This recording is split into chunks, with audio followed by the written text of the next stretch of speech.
suspected right. "Oh, come on," Lori said, her petulance exploding into anger. "The idiots who come browsing through here just want something they can take home and show off to the other hicks because it came from California.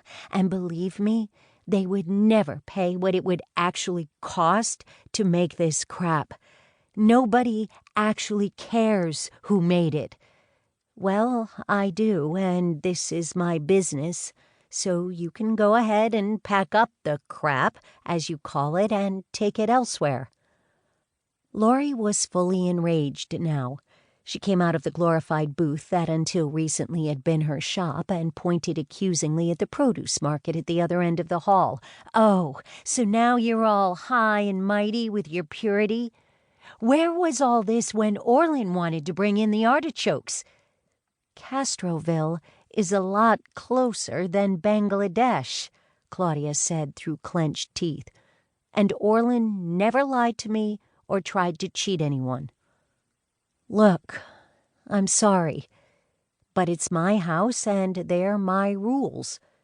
You knew what they were when you signed the lease, so you can be as mad at me as you want, but you and your store have to go." Claudia braced herself for another outburst, but none came.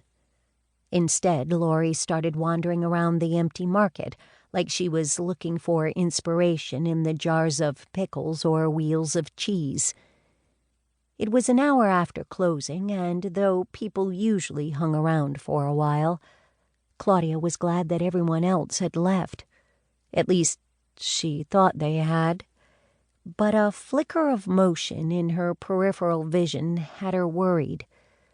The last thing she needed right now was for the gossip mill to fire up before Lori was even out of the building. Inside, she was kicking herself. When she had opened the market hall, she had had a clear vision of only hosting local food vendors to offer residents and visitors a literal taste of the work of the people and land around them. But one of the booths didn't have power for a refrigerator, and when Lori had turned up with her samples and a rent check, Claudia had ignored her misgivings and welcomed her with open arms and a needy bank account. Even then it had felt like a bad idea, and now she knew why. Lori passed in front of the cheese shop for the second time, then seemed to come to a decision. "Please," she said, the anger slipping off her face like a mask. "Please, just a couple more weeks. I just need the space for a little while longer. I'll take all the handmade signs down, lower my prices. It's really important. You've got to let me stay."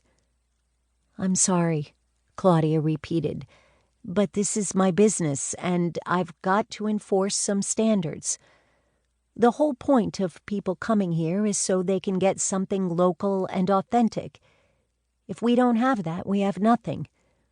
"But I only need a little more time," Lori was pleading now, almost whining.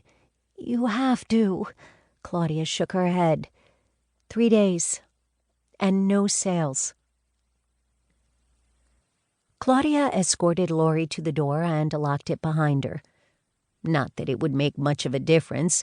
All of the vendors had keys, and most of them made copies.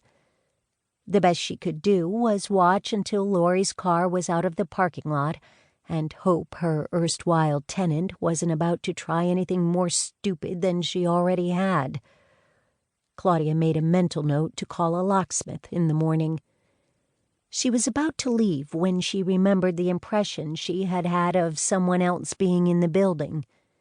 She wasn't terribly worried about break-ins, aside from the fact that they were in the snooziest coastal town that ever lost its fishing fleet.